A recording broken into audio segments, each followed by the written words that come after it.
Just say it, man. Don't make me ask 20 questions. What is the point? Get to the point. Just say it already. Welcome to the Podcram.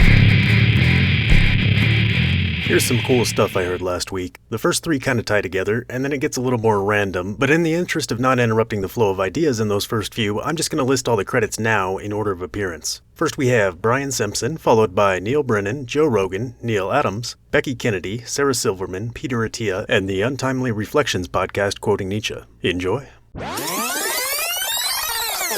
heard somebody say something yesterday that made me reflect on all my past relationships. And he was saying that sometimes you wanna win, like you'll keep an argument going so you can win rather than solve the problem. And he was like, it's because you know that you'll forgive that person. So if you lose the argument and it means you did something wrong, you don't trust that they'll forgive you. Oh wow! So you're trying to win to protect yourself from not being forgiven. Ooh, that's heavy. I did MDMA, and I'm kind of a grudge holder. Irish Catholic, etc. 1 of 10, you get it. And I was able to just forgive all of my grudges, easily, like just easily. That's very valuable. Yeah, and so the next day, I was like, why was I so able to do that yesterday? But I was holding those grudges tight the day before, and it's because my brain, on the MDMA, I had oxytocin, dopamine, serotonin flowing through me, right? Love hormones, kindness chemicals, generosity chemicals. I was able to do it. Most of the time, I realized I just have cortisol and adrenaline. And cortisol and adrenaline are organized. They're judicious. That's the currency, is like justice, retribution, wrong, right, organize, punishment, kind of like rigid, right? So I just realized, like, I have a kitchen in my head that makes cortisol sandwiches. And I'm just like, oh, yeah, this is what I like to eat. No, I don't. Right. That's just what it's giving out. So I made a conscious effort to like ignore my first, I now write like, don't believe your chemicals.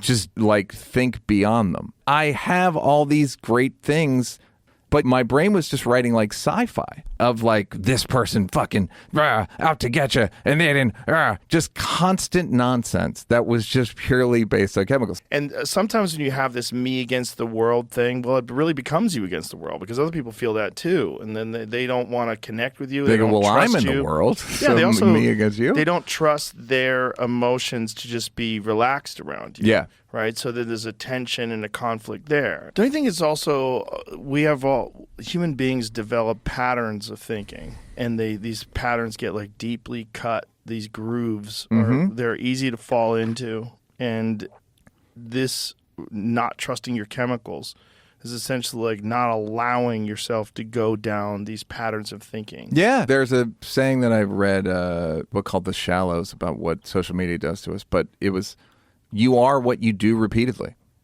You are what you think repeatedly. And we all wait, at least I do, or did for a long time, wake up and like start the record. And just the monologue that's happening in your head. And it's gotten me out of it. There are days where I wake up and it doesn't start, and I'm like confused, because I don't go instantly negative. And it's made me see my life differently. I went out of my way to view my life through the way truer lens, I believe. You're so fucking lucky to get this experience.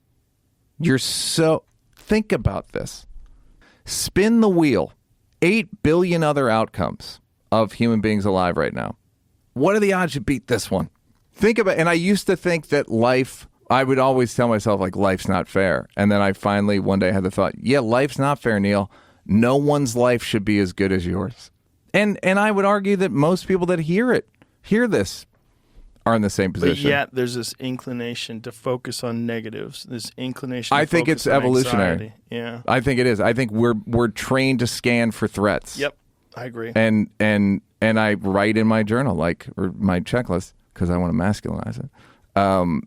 every threat's a gift. Wait a minute, is a checklist more masculine than a journal? Than a journal, yeah. I think it is. I believe it is. Really? Checklist, because you have to make sure everything's good and the women and children are safe. But a diary is feminine. Oh, fuck. Dear diary. I'm gonna punch you in the face. Mm. Everything I thought was a threat is just a gift over a longer timeline. All those things about doing your repetition practice, making sure the repetition's correct. There's good repetition. So when we say good repetition, does it? If we do something static, again, it's that static target. You need to get it moving. So you need to do a repetition, and also you need to do a correct repetition, because if you're doing 100 repetitions that are not correct, repetition doesn't make perfect. Repetition makes permanent. But when I go back to that system I was first trained in, rewards and punishments, like, it feels like a system of behavioral control. And to me, like, I've always thought about control and trust as opposites. So I only control what I don't trust. Well, there is a nature where you're constantly interacting with your kid from that other system, looking at them like, I don't trust you. I don't trust you. And when you do bad things, I cannot hold on to the fact that you have a good identity. That's why I'm giving you a punishment. That's why I'm sending you away to your room. And so if I'm reflecting back to you constantly that you are just your latest behavior, that I don't trust you, that I kind of have to bribe you to do very basic human things, well, our kids form their identity from our reflection of them. And so then this is what really compelled all of this. I'm like, we're raising generation after generation of kid, kind of saying to them, like, you're kind of a bad, untrustworthy kid. And then we wonder why we have such high rates of, like, massive mental health problems. Well, like, there's some linearity there. And by the way, and I always come back to this, but, like, self-loathing is not any form of modesty. It is self-obsession. It leaves very little room for anyone else. Self-loathing is still me, me, me. My gut tends to be very insensitive to things that I know can cause people a lot of gut issues, such as wheat and dairy and things of that nature. I'm impervious to those things. It doesn't matter. But that said, if you're not impervious to those things, then you've got to figure out what it is that is causing issues and sensitivities and get rid of it. And the only way that you can really do that is with an elimination diet. You can't do it with some stupid test that someone's going to charge you $600 for that doesn't tell you anything. You have to actually just take the presumptive offending agent out, run that to ground for a period of time, and then reintroduce it. There's that one passage, it's also in Twilight of Idols and The Four Great Errors, where he's saying, the political thinkers say, this party shall fail because it's made a mistake, but my higher politics says this party makes mistakes because it's already destined to fail. Or the church says vice and luxury destroys a society, but my higher perspective says a society that is already on its way to destruction will search for ever more powerful vices and luxuries. He talks about it physiologically, right? The more that you require stronger and stronger sensations for your nerves, the more that indicates a weakening of your nerves. Have you ever heard the difference between a cult and a religion? This is a beautiful quote. What is it? A cult is bullshit. It's created by one person. That person knows it's bullshit. In a religion, that guy's dead. Right. Did you come up with that? No. Oh, No. Seems very Joe-ish. No. It's just something I read. Yeah, I like it. Thanks for listening to this installment of The Podgram. I hope it contains something useful for you. If you enjoy these selections and are curious about the curator's own thoughts, you can check out my other podcast, Psychic Lube, where I share concise concepts meant to grease the intellectual gears and help get your creative juices flowing.